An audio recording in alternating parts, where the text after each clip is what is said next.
Appu sir ಕೊನೆ cinema ಗಂಧದ ಗುಡಿನೂ ಅಜನೀಶ music, ಗುರುದ ಮೊದಲನೇ ಸಿನಿಮಾನು ಅಜನೀಶ ಮ್ಯೂಸಿಕ್. ಪ್ರಾಬಬ್ಲಿ ನನಗೇನು ಅನ್ಸುತ್ತೆ, ಗುರು ಹೇಳ್ದಾಗ ನಾವೆಲ್ಲ ಅವ್ರ ಜೊತೆ ಕಂಟಿನ್ಯೂಸ್ ಕೆಲಸ ಮಾಡಿದವರು, ನಾವು ಎಲ್ಲರಿಗೂ ಅವ್ರ ಜೊತೆ ಒಂದು ಬಾಂಡ್ ಇದೆ.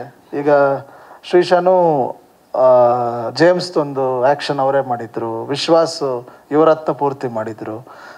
ಸೊ ನಮ್ಗೆ ಹೆಂಗಾಯ್ತಂದರೆ ಅದೊಂದು ತುಂಬ ಒಂದು ಮೆಮೊರಬಲ್ ಇದಾಗೋಯ್ತು. ಸೊ ಪ್ರಾಬ್ಲಿ ಅವರೇ ಬೆಸ್ತೋದಂಥ ಒಂದು ಸಂದರ್ಭ ಇದಿರಬಹುದು ಅಂತ ಒಂದೊಂದ್ಸಲಿ ನಮ್ಗೆ ಅನ್ಸತ್ತಿಲ್ಲ, ಅವರೇ ಬೆಸ್ದಿರೋ ಸಂಬಂಧ ಇರ್ಬೋದು. ಯಾಕಂದರೆ ಹೊಂಬಾಳೆ ಜೊತೆನೂ ಅವ್ರದ್ದು ಅಷ್ಟು ದೊಡ್ಡ ಜರ್ನಿ ಇತ್ತು. ಆಮೇಲೆ ನಮ್ಮ ಯೋಗಿನೇ ಅವ್ರಿಗೆ ಆಲ್ಮೋಸ್ಟ್ ಎಲ್ಲ ಫಿಲ್ಮು ಕಾಸ್ಟ್ಯೂಮ್ ಮಾಡಿರೋದು. ಸೊ ಪ್ರಾಬ್ಲಿ ಅದು ಇಲ್ಲ, ಅದು ಅವರೇ ಬೆಸ್ತೋ ಅದು ಬಂಧ ಇರ್ಬೋದು, ಅನುಬಂಧ ಇರ್ಬೋದು ಅಂತ ನಮಗೆ ಅದೊಂದು ಕಾಡೋ ಅಂಥ ವಿಷಯನೇ ಯಾವಾಗಲೂ.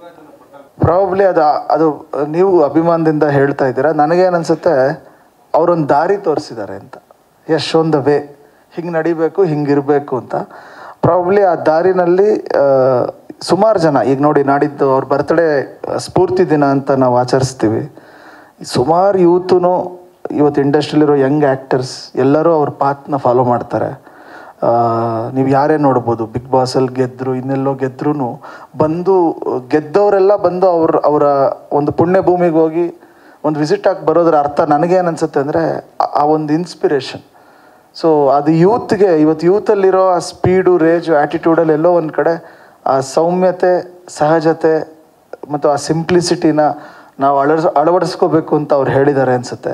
ಪ್ರಾಬ್ಲಿ ಅವರು ದಾರಿ ತೋರಿಸಿದ್ದಾರೆ, ಆ ದಾರಿಲಿ ಸುಮಾರು ಜನ ಹೋಗ್ತಿದ್ದಾರೆ, ಅವ್ರ ಜೊತೆ ಗುರುನು ಹೋಗ್ತಿದ್ದಾರೆ ಅನ್ಸುತ್ತೆ ನನಗೆ. ಸರ್, ನೀವು ಆಲ್ರೆಡಿ ಅಂದರೆ ಹಿಂದೆ ಮಾಡಿರೋ ಸಿನಿಮಾಗಳೆಲ್ಲ ಸೂಪರ್ ಸ್ಟಾರ್ಸ್ ಜೊತೆ ಮಾಡಿದ್ರಿ, ಅಂದರೆ ಆಲ್ರೆಡಿ ಎಸ್ಟಾಬ್ಲಿಷ್ಡ್ ಹೀರೋ ಜೊತೆ ಮಾಡಿದ್ರಿ. ಇದು ಒಬ್ಬ ಹೊಸ ಹೀರೋ ಅಕೌಂಟ್ ಮಾಡ್ತಾ ಇರೋದು. ಹೀರೋಯಿಸಮ್ನ ಹೆಂಗೆ ತೋರಿಸಿದ್ದೀರಿ ಅಂತ, ಯಾಕೆಂದರೆ ಒಬ್ಬ ಹೊಸಬ್ರನ್ನ ತುಂಬ ಜಾಸ್ತಿ ತೋರಿಸಿದ್ರು ಜನ ಅಕ್ಸೆಪ್ಟ್ ಮಾಡ್ತಾರೋ ಇಲ್ಲ ಅನ್ನೋದೊಂದು ಇರುತ್ತೆ. ಸೊ ಹೆಂಗೆ ಅಂದರೆ ಸ್ಟಾರ್ಸ್ನ ತೋರ್ಸಂಗೂ ತೋರ್ಸೋಕ್ಕಾಗಲ್ಲ. ಸೊ ಹೀರೋಯಿಸಮ್ ಅನ್ನೋದನ್ನ ಹೆಂಗೆ ತೋರಿಸಿದ್ದೀರಾ, ಅದೇನಾದರೂ ಹೇಳ್ಬೋದಂತ? ಹೌದು, ಇದರಲ್ಲಿ ಏನಾಗಿದೆ ಅಂದರೆ ನೀವು ಹೇಳಿದ್ದು ಕರೆಕ್ಟು.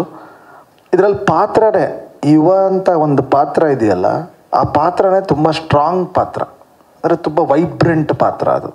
ಸೊ ಆ ಪಾತ್ರದ ವೈಬ್ರೆನ್ಸ್ಗೆ ಎಷ್ಟು ಬೇಕೋ ಅಷ್ಟು ಇಂಟೆನ್ಸಿಟಿನ, ಅಷ್ಟು ಒಂದು ಆ್ಯಕ್ಷನ್ನ, ಒಂದು ಮೋಲ್ಡನ್ನ ಅಲ್ಲಿಗೆ ನಾವು ಸೀಮಿತ ಮಾಡಿದ್ದೀವಿ. ಸೊ ಇದು ಆ ಪಾತ್ರ, ಇದು it's a character driven film, ಒಂದು ಪಾತ್ರದ ಸುತ್ತ ನಡೆಯುವಂಥ ಕತೆ. ಸೊ ಆ ಇಂಟೆನ್ಸಿಟಿ ನಿಮಗಿರ್ತದೆ. ಒಂದು ಯೂತಲ್ಲಿ ಒಂದು ರೇಜ್ ಇರುತ್ತೆ ಗೊತ್ತಾ, ಸೊ ಆ ರೇಜ್ ತುಂಬ ಚೆನ್ನಾಗಿ ಕಾಣುತ್ತೆ. ಇದು ಸ್ಟಾರ್ಡಮ್ ಅಲ್ಲ, ಇನ್ನೊಂದಲ್ಲ, ಮತ್ತೊಂದಲ್ಲ, ರೇಜ್.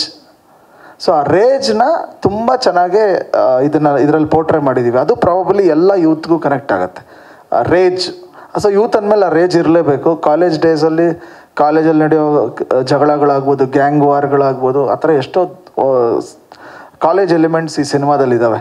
ಅಲ್ಲಿ ತುಂಬ ವೈಬ್ರೆನ್ಸ್ ಇರುತ್ತೆ, ತುಂಬ ರೇಜ್ ಇರುತ್ತೆ. ಅದನ್ನು ತುಂಬ ಲೌಡಾಗಿ ಹೇಳಿದ್ದೀವಿ. ಆ ಥರ ಟ್ರೀಟ್ಮೆಂಟ್ ಆಗಿದೆ. ಬಿಕಾಸ್ ನೀವು ಹೇಳ್ದಂಗೆ ಮೊದಲನೇ ಸಿನಿಮಾ ಅದೊಂದು ಪಾತ್ರಕ್ಕೆ ಸೀಮಿತ ಆಗಿದ್ದೀವಿ. ಸೊ ಪಾತ್ರ ಬಿಟ್ಟು ಹೊರಗಡೆ ಬಂದಿಲ್ಲ. ಆ ಪಾತ್ರ ಏನೇನು ಮಾಡಬೇಕು, ಅದು ಯಾವ ರೇಜ್ಗೆ ಹೋಗ್ಬೇಕು, ಅದ್ರ ಸುತ್ತ ಅಷ್ಟು ದೊಡ್ಡ ಚಾಲೆಂಜಸ್ ಕಥೆಯಲ್ಲಿ ಬಿಲ್ಡ್ ಆಗಿರೋದ್ರಿಂದ ಆ ಪಾತ್ರನೂ ತುಂಬ ಚೆನ್ನಾಗಿ ಬಿಲ್ಡ್ ಮಾಡಿದ್ದೀವಿ.